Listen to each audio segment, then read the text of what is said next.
Namaskar Dada Sham. My name is Piha Vijay Devadiga and today I'll be talking about Torna Fort, which is also known as Prachandagarh. This is the first fort that Shivaji Maharaj has ever conquered.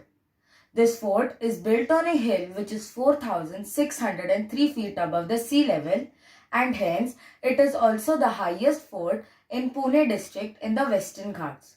This fort was captured by Chhatrapati Shivaji Maharaj when he was only 16 years old. But this fort was originally built by Shiva Pant in the 13th century.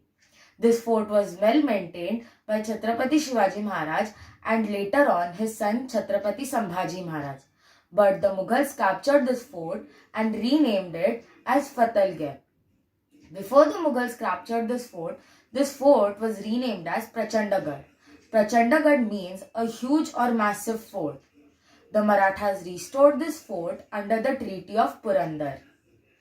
This fort stands as a testimony of victory of the Marathas over the Mughal Empire and stands tall even after it was restored under the Treaty of Purandar.